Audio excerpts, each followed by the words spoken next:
I used to think burnout was something other people talked about, a buzzword HR threw around when they didn't want to say, "We overworked you." But after 4 years without a real break and one finished project that had kept me sleeping under my desk twice a week, I finally took 2 weeks off, my first real vacation since I'd joined the company. No laptop, no Slack, no just checking in emails, just silence. When I got back, that silence followed me into the office, but it felt different this time, the kind that hums before something breaks. People looked up when I walked in, then quickly looked down again. My desk was tidy, too tidy. Someone had wiped my whiteboard, the one that had been filled with half-coated flow diagrams and notes from testing runs. The plant that used to sit near my monitor was gone. My badge still worked, but my nameplate had been replaced with a smaller one. Same spot, smaller font. I laughed, thinking maybe it was an inside joke. 2 weeks away and they'd already reassigned my ego. Then I saw the look on Claire's face. HR Claire, the one who never stopped smiling, even when she was firing someone. She froze mid-step when she saw me, then forced a tight grin that didn't reach her eyes. Her hand twitched toward her phone like a reflex. "Hey, you're back early?" she said. "Monday's early now?" I tried to keep it light. "Right, yeah, just glad you're here." She turned before I could answer. That's when I felt it, that weird social vacuum that forms when you're the only one who doesn't know something. When I reached my workstation, someone else's coffee cup was on my desk. My files were gone from the desktop, replaced with a folder named Archive, Restructure. The timestamp said, last modified 8 days ago. I opened the shared drive. My project, the one I'd spent a year building, was there, but the name had changed. It used to be Spectra Data, Behavioral Analysis System. Now it was Project Arius. Owner, Jay Kelton, my boss. That was the first time I felt my hands go cold. Kelton was the kind of manager who smiled too long and used words like synergy and vision, when he really meant, you'll do the work and I'll present it. He wasn't a bad boss, not exactly. Just one of those guys who treated credit like air. He needed all of it, and you could suffocate if you stood too close. I went to his office. He was on the phone, laughing. Yeah, it closed Friday. 14 signatures, all clean. We're good, man. He noticed me in the doorway and gave a thumbs up like we were still teammates. "Look who's back from paradise," he said, covering the receiver. "How was the vacation, champ?" "Good. Project looks different." He smiled too wide. "Ah, yeah, that. We rebranded. Company wanted something slicker for the investor deck. Areas tested better with focus groups." I blinked. "Focus groups? The system wasn't even out of beta." "Yeah, well, we had to move fast. You know how it is. Opportunities don't wait." He turned back to his call before I could ask another question. My pulse climbed quietly behind my ribs. That afternoon, I checked the internal finance logs. I had access once, part of the reporting pipeline I'd written. My access was now restricted. But I noticed something strange. 3 weeks earlier, someone had exported the raw data logs from my work directory, the ones tied to early performance tests. The metadata listed my username, my password. I hadn't logged in that day. When I asked IT to verify, they told me the request had come directly from management and that the data was being used for corporate restructuring. They sounded nervous even saying it. By Wednesday, I couldn't ignore it anymore. Everyone was polite. Too polite. Nobody said anything outright, but the air was wrong. I overheard someone from accounting whisper, "They used his numbers, didn't they?" Followed by a sharp, "Shh." Late that evening, when most of the floor was empty, I got a message from Claire in HR. "Hey, can you come by tomorrow morning? There's something we should go over." No context, no details, just that. I didn't sleep much that night. My mind kept rewinding the last few weeks. The moment Kelton pushed me to submit the final code package before my trip. The odd insistence that I hand over admin credentials for safety. The vague assurance that I'd get a bonus when I returned. At 9 a.m., I walked into HR. The air smelled like coffee and panic. Claire was sitting with another HR manager I didn't know, a guy in a navy suit, too formal for a Thursday. He closed the folder in front of him as soon as I entered. "Hey, appreciate you coming in," Claire said softly. "Sure. What's going on?" The man in the suit cleared his throat. "We just wanted to touch base on some documentation. Nothing alarming." "Then why do you both look like someone died?" No answer. Just that silence again. Claire glanced at the folder, then at me. "You might see some changes on the system. Organizational updates. It's part of a financial reconciliation that—" "Oh, reconciliation?" I repeated. The man in the suit leaned forward. "Let's maybe keep this high level for now." I stared at them both. Who signed off on my project being transferred? No one spoke. Claire's hand tightened around her pen until it bent. And that's when it hit me. They weren't nervous for Kelton. They were terrified for me. Claire didn't answer my question. Neither did the man in the navy suit. He just adjusted his tie like it was choking him and said, "Everything's being handled internally. It's complicated." I'd spent years debugging systems. Complicated was corporate code for something's broken, and we're trying to hide who broke it. "Handled how?" I asked. He exchanged a glance with Claire, the kind that says, "Don't say it." Then Claire spoke. "There's a financial discrepancy, Daniel. It involves multiple departments, including R&D. The company is conducting a reconciliation review. You may see your name on some of the transaction records, but that's—" "My name?" I interrupted. "On what exactly?" The men sighed. "Expense approvals. Authorization logs. Just routine transfers linked to the Arias project. Nothing criminal, I assure you." That last word, criminal, didn't belong there. It hung in the air like smoke. I leaned forward. "If it's nothing criminal, why are legal and HR in the same room?" Neither moved, neither breathed. Claire's eyes dropped to the folder where a printed spreadsheet peeked out. I recognized my old code tags and timestamps. She quickly closed it again. I said quietly, "Kelton used my credentials, didn't he?" Her silence was the answer. I felt that weird calm that comes right before anger, the mechanical kind when your body goes still because your brain is building a plan. "How much?" I asked.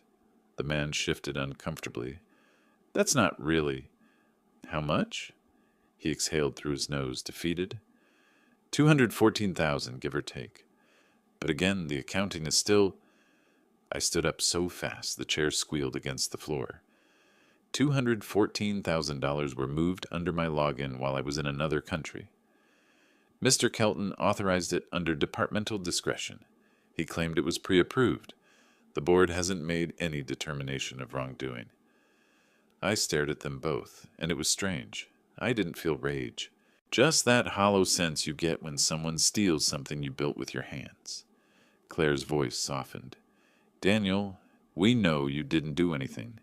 You're not being accused. But until the internal audit concludes, it's best if you avoid accessing sensitive systems." So they'd cut me off from my own code, my own project. I walked out of HR without another word. The hallway felt longer than usual, the kind of stretch that eats sound. People were still pretending to work, pretending not to see me. One of the interns closed his laptop as I passed. By lunchtime, I'd stopped shaking. Instead, I started thinking. Kelton had always been reckless with budgets. But this was calculated. He'd seen my burnout coming months earlier. He'd waited for me to take time off, then used that window to move funds through the project account. Funds that were never his to touch. My system became his cover story. I checked the server logs from home that night, what little access I still had. The metadata confirmed it. 3 major file revisions during my absence, all pushed from my user profile, all on weekends. But what really caught my attention was the commit message on one of the updates. Resolve deficit in Q2 ledger. Deliverable secured. JK. That wasn't even how I wrote comments. Kelton wasn't just stealing, he was impersonating. The next morning, I stopped by the IT wing before work officially started. Most people weren't in yet. I found Nate, one of the sysadmins, who owed me a favor from back when I'd helped him debug a recursive backup issue at midnight. Need a copy of the internal transaction logs for Arius, I told him quietly. Not sure I can give you that anymore, he said. Your access got locked out. Just the metadata, Nate. You don't even have to open it. He hesitated, then typed. You didn't hear this from me, he muttered. After a few seconds, a file appeared on a flash drive. This is as far as I go. When I opened it later, I almost laughed. The access trail was sloppy. Kelton had copied my login signature, but never replicated my IP. His credentials routed through his own office subnet. My username, his machine. He'd buried himself. I printed the log, stored a copy in encrypted cloud storage, and waited. 3 days passed. HR stopped meeting my eyes. Finance started whispering louder. Then suddenly, silence. No updates, no meetings, just a frozen calm. That was the first sign the company's lawyers were involved. On Thursday, Kelton appeared at my desk, smiling like we were old buddies. Got a sec, champ? I turned slowly. Sure, he leaned against the partition. Look, I know things are tense. There's a lot of noise going around, and I just want you to know I've got your back. My back? I said flatly. Yeah. I told HR you didn't know about the transactions, that this was just a miscommunication. It's all under control. No need to panic. No, you're right, I said. No need to panic. He grinned, relieved. Exactly. That's the spirit. But maybe you should, I added. His smile faltered. What? Panic. You should panic. He laughed like I'd made a bad joke, but I just stared at him. Something in my calm must have unnerved him because his eyes darted, and he started talking faster. You're emotional. I get it. You've always been a passionate guy, but... I cut him off. You stole my work to hide a hole in your budget, forged my signature, and thought no one would notice. The only question is whether you're arrogant enough to think the logs won't talk. He stared, frozen for a moment, then smirked. Logs can be edited. Not the off-site backups, I said. His jaw tightened. He understood exactly what that meant. That night, I got an email from legal. Effective immediately, please refrain from direct contact with management regarding the Arius project pending review. I sat at my desk, reread the line, and smiled for the first time in a week. They were trying to contain the blast. That meant it was already too late.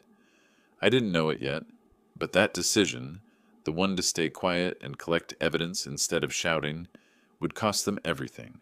By Monday morning, word had spread. You could feel it in the air, a kind of static tension that clung to every hallway conversation. The company was too quiet, the kind of quiet that happens when everyone's pretending not to look in one direction. Kelton's office door stayed closed. HR stopped doing check-ins. It went on lockdown. Every employee had to reset their credentials. Routine security protocol, the email said. Sure.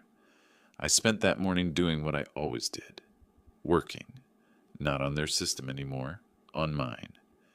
I'd mirrored most of the code for Spectradata months ago, before it was even renamed to Arius. Every line was time-stamped, tagged, and archived off-site. The proof of ownership wasn't a theory. It was math. At 10:42 a.m., I got a message from someone I hadn't spoken to in months. Olivia, from internal auditing. She'd transferred out of R&D years ago, sharp as a scalpel and allergic to bullshit. Her message was short. Is there a reason your login shows activity during your vacation? Call me. Privately. I called her from my car. She answered on the first ring. Daniel, tell me straight. Did you authorize those ledger transfers?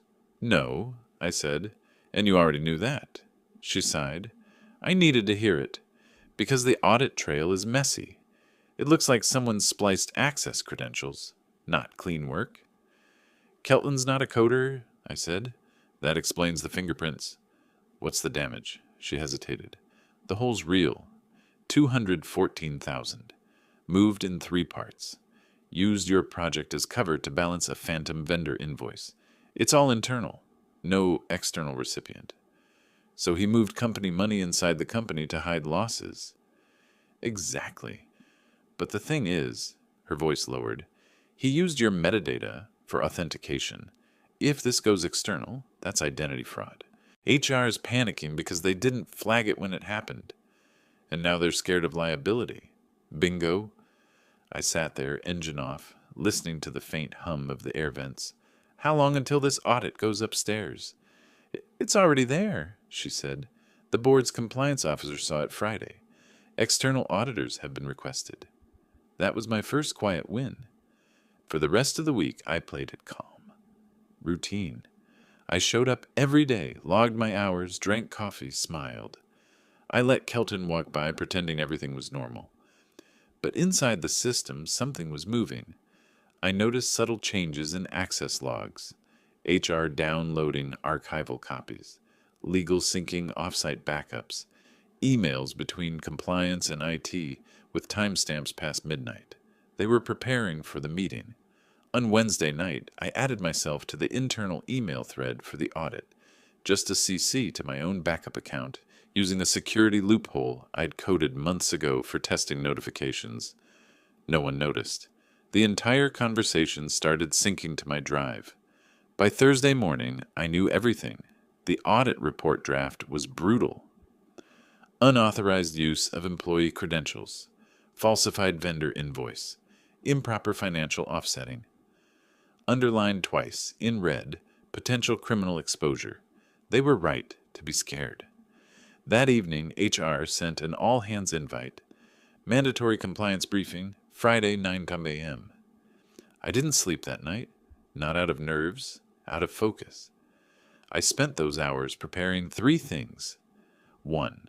A printed copy of the system logs proving my authorship of the original project. 2. A folder of commit histories showing the edits done during my vacation. 3. A small envelope addressed to the external auditing firm containing a USB with the entire Arius repository, labeled Unaltered Original. When you've been betrayed in the corporate world, revenge isn't loud, it's time-stamped. Friday, 8:55 a.m. Conference room, glass walls, no soundproofing. The entire leadership team was there, HR, legal, 2 board reps, and Kelton, wearing that same stupid grin. I took a seat opposite him. He didn't look at me. The compliance officer began reading the report. Dry, monotone, lethal. Each sentence hit like a hammer. Unauthorized financial activity, data tampering, breach of confidentiality. Kelton tried to interject. We've already addressed... Mr. Kelton, she cut in, please wait until we finish. His jaw twitched. Then she turned to me. Mr. Hale, we understand your credentials were used without consent. Could you confirm whether you authorized any ledger movement between July 3rd and July 14th? I met her eyes. No. Kelton spoke up again. If I could just clarify, I turned to him. You don't need to clarify anything. You used my login while I was out of the country. You forged digital signatures to cover a missing balance. You renamed my project to hide the trail. The room went still. One of the HR reps dropped her pen. Kelton forced a laugh. That's a serious accusation, Daniel. You might want to... I brought receipts. I slid the folder across the table. Full commit log. Includes your IP address, your timestamps, your edits, cross-referenced with your office subnet. He went pale. The compliance officer opened the folder, scanned a page, then looked up sharply. Where did you get this? Offsite backup, I said. Routine redundancy from when I was still trusted to maintain the system. Legal whispered something to HR. Claire didn't move. She just stared at me like she wanted to apologize but couldn't. Kelton stammered. This is out of context. The board approved. The compliance officer cut him off. There's no record of board authorization. Then her tone changed. Colder, procedural. Mr. Kelton, effective immediately. Your system access is suspended pending investigation. Please remain available for questioning. He stood up. You can't... Sit down, she said. That was the first time I saw him obey anyone. After the meeting, Claire caught up with me in the hall. Her face was pale, but her voice was steady. You just set off a firestorm. I didn't start it, I said. I just pointed to where the smoke was. She hesitated. Legal wants a copy of that report. They'll get it, I said. Same time the auditors do. She blinked. You went external? Protocol, I replied. Compliance Clause 9.3. Whistleblower protection. Her lips parted, speechless. You planned this. I looked at her. No, he planned it. I just read the fine print. That night, I sat in my car in the empty lot, watching the office lights flicker off one by one. The same building that had nearly buried me now looked small. Contained. My phone buzzed. A message from Olivia. Board called an emergency session for Monday. Nice move. I typed back. It wasn't a move. It was maintenance. Then silence. The kind that means something's finally shifting. They thought I was broken. I was documenting. Monday morning. Same glass conference room. Same table. But the air was different. Thinner. Cleaner. Like the moment after a thunderstorm when everything finally stops pretending. HR sat at one end, legal at the other. The board's compliance officer was remote this time, projected on the wall, voice clipped and cold. And between them, Kelton, pale, hollow-eyed, wearing the same suit he'd worn Friday, except now it looked 2 sizes too big. I took my seat without a word. I wasn't invited, but I'd been copied on the meeting summary. That was invitation enough. The compliance officer adjusted her glasses. Mr. Kelton, we've completed the preliminary audit. The results are conclusive. He tried to smile. Look, this was an accounting error. My team... Your team, she interrupted, didn't exist. You falsified documentation, approved phantom vendor payments, and used an employee's credentials without consent. That's not a mistake. That's a crime. The word crime echoed off the glass. He started to speak again, but the security director stepped forward, placed a hand on his shoulder, and said quietly, You'll need to come with me. Kelton froze.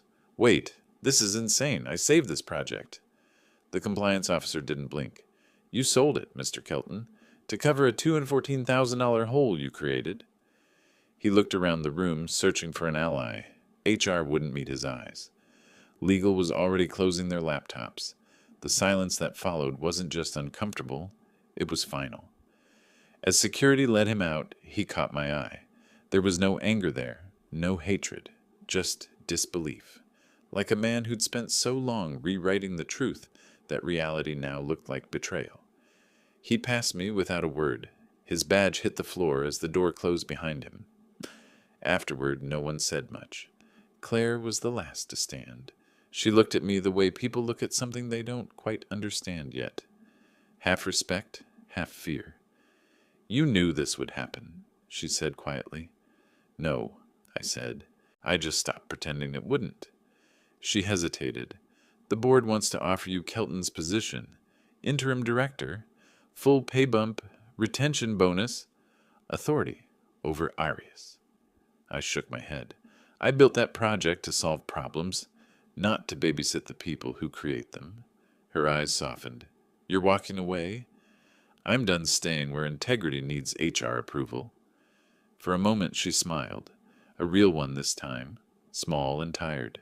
You'll get your final paperwork by end of week. And Daniel? Yeah? She exhaled. Thank you for not burning the building down. I almost laughed. You're welcome. The rest unraveled quietly. Kelton's accounts were frozen by Tuesday. By Wednesday, the company issued a statement.